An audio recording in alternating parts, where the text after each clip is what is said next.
Pemirsa, ada orang-orang yang saking kecanduannya main game itu sudah sampai pada taraf edik gitu ya. Nah, mungkin nggak sih kalau orang yang kecanduan atau edik terhadap games itu merupakan persoalan psikologi atau mungkin menyangkut kejiwaan? Saya tidak bisa menjawabnya karena yang bisa menjawab soal ini adalah narasumber saya yang sudah saya undang untuk hadir tentunya ngobrol bareng dengan saya. Mari langsung kita sambut, ada Astrid Wen. Selamat datang, silahkan Mbak Astrid. Apa Halo. kabar? Baik. Sehat? Sehat. Sehat, silakan duduk. Ini saya mau nanya ini, menyebutkan nama Anda ini Wen atau Wen atau? Wen. Wen. Wen ini artinya apa? Itu singkatan dari Astrid Ulansari Emeline Napitupulu. Oh, singkatan panjang ternyata ya. Iya. Astrid Ulansari Emeline Napitupulu. Wah, memang betul disingkat saja ya. Karena kalau dituliskan itu ndak muat semua itu. Iya. Mbak Astrid, ini lagi heboh-hebohnya soal game kan? Pasti Iya. dengar dong yang namanya Pokemon Go. Iya. Nah, dari kacamata psikologi gimana sih orang-orang yang main-main game kayak gitu?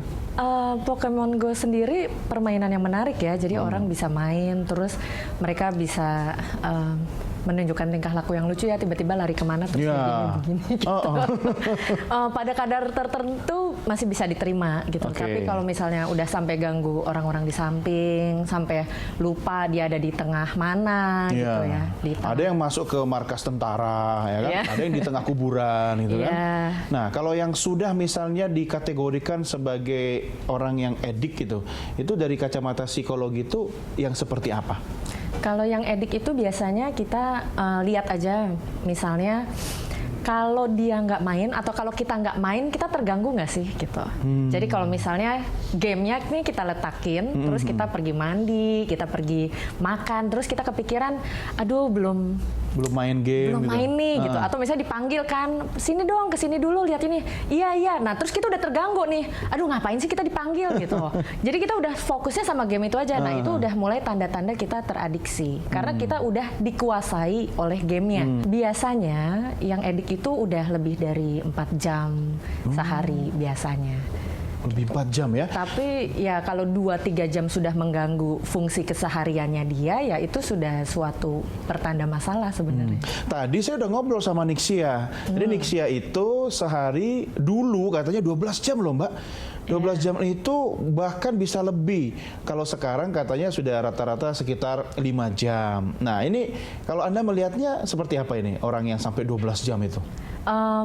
Jadi sebenarnya yang mengkhawatirkan itu dari kita memberikan waktu sedemikian banyak untuk game, kita mengorbankan waktu yang lain gitu. Jadi waktu yang lain tuh waktu belajar, atau waktu bermain, having fun dengan teman-teman, waktu bersosialisasi. Nah, dan kita kehilangan yang interaksi menatap dari wajah ke wajah seperti ini Mas, dan lebih nyata gitu. Jadi kalau di layar kita nggak lihat kan, kita lihatnya secara virtual, orangnya juga nggak bisa kita lihat mimiknya gitu, deg-degannya juga berbeda gitu. Jadi itu yang berkurang sehingga akhirnya yang sering muncul tuh masalah-masalah emosi dan masalah sosial. Tapi kan orang-orang seperti Nixia itu dia menjadi seorang profesional di bidang game, ya, termasuk game online. Jadi kalau waktu 5 jam, 12 jam itu bukan sekedar main tuh Mbak, tapi berlatih dan memang menghasilkan. Ada benefit yang diperoleh kalau misalnya kita bekerja, ya kan? Ada yang kerja kantoran sampai 8 jam, 12 jam. Nah ini Nixia dan teman-temannya melakukan hal yang sama, tapi dalam bentuk game. Nah itu dari kacamata psikologi seperti apa? Iya, jadi kalau misalnya yang kita lihat kan sebenarnya dari 8 sampai 12 jam itu anggap aja kayak seperti orang bekerja ya. Orang bekerja 8 sampai 12 jam itu gimana sih? Pertama kesehatannya. Kesehatannya dia kuat atau enggak gitu. Itu yang dia akan korbankan. Terus yang kedua sebenarnya juga kondisi psikologisnya. Mungkin dianya nggak terganggu, tapi kondisi psikologis orang-orang sekelilingnya gimana? Orang sekelilingnya ya. Yang mengharapkan kehadiran dia lebih banyak gitu. Jadi terus bagaimana juga misalnya edukasi yang bisa dia berikan bahwa misalnya untuk bermain ini pasti butuh pengendalian diri atau kontrol diri yang besar.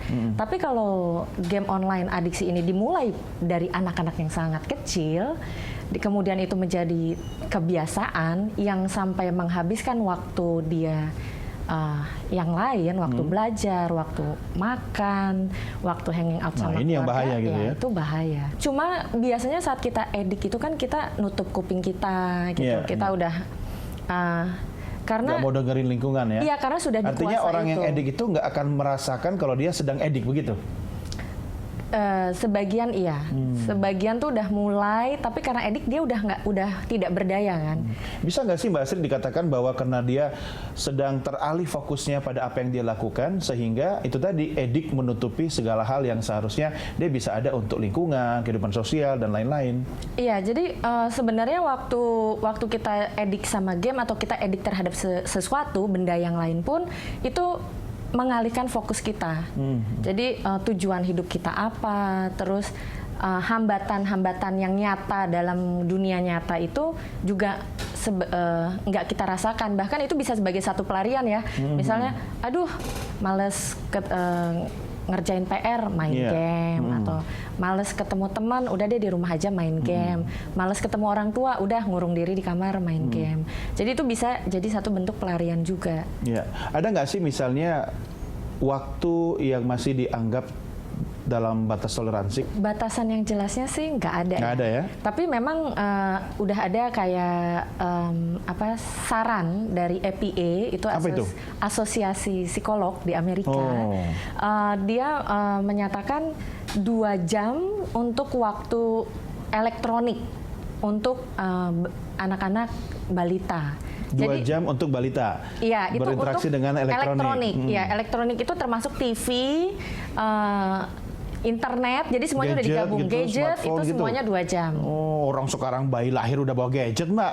Iya, makanya itu. Padahal itu maksimal 2 jam ya? Iya. Nah, terus tapi juga dibilang sebenarnya bukan 2 jamnya yang penting, tapi sebenarnya regulasi diri atau kontrol dirinya atau penjadwalannya yang penting. Bagaimana menurut seorang balita misalnya ya, atau anak bisa menjaga regulasi itu? Harus orang tua kan yang bantuin? Nah, yang penting memang orang tua itu sebagai koregulator namanya gitu ya, nama kerennya. Jadi dia kayak yang menanamkan regulasi diri atau kontrol diri itu ke anak, karena anak belum mampu kan. Jadi akhirnya orang tua yang setelin dulu, sehingga nanti ketika anak semakin besar dia udah kepasang sendiri nih jadwal-jadwalnya. Terbiasa ya. Terbiasa, dia udah mulai kena ritme.